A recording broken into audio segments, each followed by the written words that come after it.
as the rounds go, yeah, it's like the ring gets smaller and smaller. It's like the ring is going in on you, like, do you know what I mean?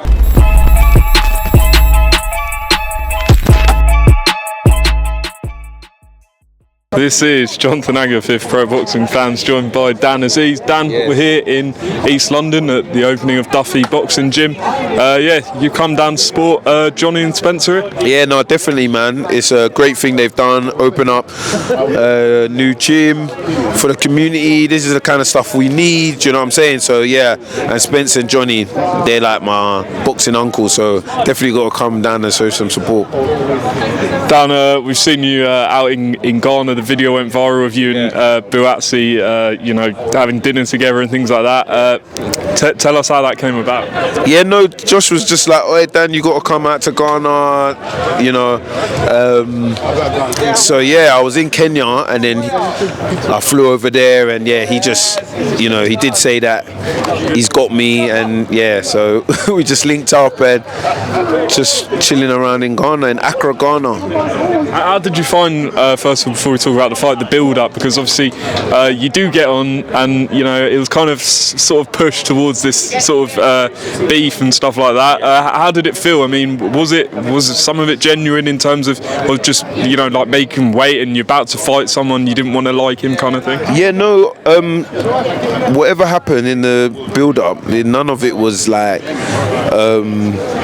Personal? No, not that it weren't even personal. None of it was like fake or like everything. Whatever we said that's how we felt. Like we weren't trying to that's not our job to promote the fight. Like our job's to get in there and fight. Do you know what I mean? That's like the promotion. You guys, do you know what I mean? But whatever we said, that's how we felt. Like it was a fight. Like, do you know what I'm saying? It's me or him, regardless of whether we're friends. Our history, we both want to win, and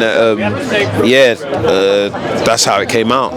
But when everything's over and done with, we're still brothers, and like you said, you saw us in Ghana, braced and everything, so yeah. So in the fight, did you think one moment that I'm fighting my mate, or was it like you kind of went out the window? Nah, I didn't really care, to be fair, and neither did he. So yeah, it just was to be expected as well. So yeah. Talk to me about the fight. What was the game plan heading in, and how do you think the fight went? Yeah, it didn't go good because I didn't win. So I'm not gonna really talk about game plan, but what I will say is, I learned a lot from that fight. There was things I did do, things I didn't do. Ultimately, I didn't win. I'm not here to, justify anything. The better man won, and we'll move on from there. Do you know what I mean? Hope the fans enjoyed it. That's what I'm about. If I'm say I'm the best or one of the best, I got to prove it. And Josh, another undefeated guy in the UK, so that fight had to happen. Is there anything you can tell us that you learned from the fight going forward? Yeah, but I'm not gonna. Sorry. In terms of Buatsi, was he any better than you'd expected him to be, having sparred him? No. I've sparred him so many times. I know what he's capable of. Do you know what I mean? I've said it countless times. Like, I don't even think people have seen the best of him. Like, do you know what I mean? From what I've seen in the gym. So I knew what I was expecting. He delivered. You're still one of the biggest names in the light heavyweight division, certainly in the UK. Who do you want to fight next? Again, any credible opponent, anyone that's going to push me further up in the rankings and keep me in that top end of the spectrum of the rankings, I'm game. Do you know what I mean? Whether it's in the UK, abroad, but yeah, I definitely don't want to be fighting people that people expect me to win, or do you know what I mean? I want to be in 50-50s, minimum 60-40s. Do you know what I mean? Because a 60-40 you can still cause an ups. Do you know what I mean? But at the end of the day, I want to be in fights where people are like, no, Dan might win, or the other guy might. I don't want to be in fights that people are like, yeah, Dan's definitely going to win and whatnot. I want to be in them fights, where we don't know. Two names that people are talking about is Craig Richards, who you used to be at Peacock with. Yeah. And no, I never used to be at Peacocks with him. I was at Palmer's as an amateur with him. He wasn't at Peacocks when I started training at Peacocks. So yeah. And Lyndon Arthur, do those guys interest you? Yeah, two great fighters, two top UK fighters. Why not? Yeah, if those fights can be made, I'm game. Both have fought for world titles. One has been a world champion, so yeah, why not? Just want to ask you about the big fight June 1st, Beterbiev against Bivol. Talk me through it, because I spoke to a guy called Lonnie B who sparred Beterbiev, and he is a guy called Lionel Thompson. He's an American, and he's. I saw like some bits going about him.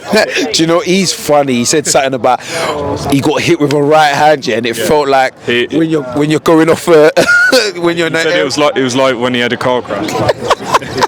Hey, he's not over exaggerating, you know. I'm telling you. Do you know what's funny? Yeah, this guy here, he wears 20 ounces. Yeah, you'll think there's more padding, but there's actually more force, like, because it's bigger gloves, like. Yeah. But yeah, that's a great fight, you know. I'm looking forward to it. I think Bivol can win, and I think Beterbiev can win. I think if Bivol can take the power, take the pressure, I think he can do a job. But if he can't, then it's going in Beterbiev's favour. The one thing he said was that Callum Smith, he felt was more skillful than Bivol, and he couldn't keep him off. So who said that? Did Callum say? No, Lionel said it, having sparred Beterbiev, and he just feels that you can't keep him off for 12 rounds. Yeah, it's like being the ring. Yeah, as the rounds go, it's like the ring gets smaller and smaller. It's like the ring is going in on you, like, do you know what I mean? Like, so that's what it is with him. Yeah. It's the pressure and the power, and then he's got boxing skill as well. I like Beterbiev, man. He's a Muslim, fellow Muslim. He lives clean.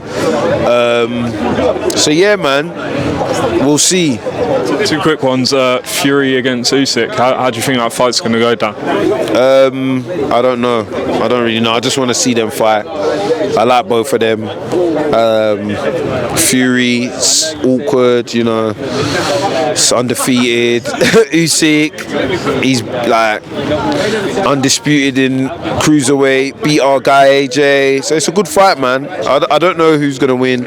I'll put it in Fury's favour, but I don't know. I won't be surprised if Usyk won. Okay, lastly, it was announced that Mike Tyson's fighting Jake Paul. We don't know if it's an exhibition. I'm happy about that, Yeah. I swear down, if I saw Jake, I would pie him in, because why is he fighting our legend? Like, he's old, just leave him. Like, I don't really like that, Like, do you know what I'm saying? It's like, and I can imagine, unless it's a proper exhibition and Jake's just messing about, but I could see Jake going in there and trying a thing, but I don't know, man.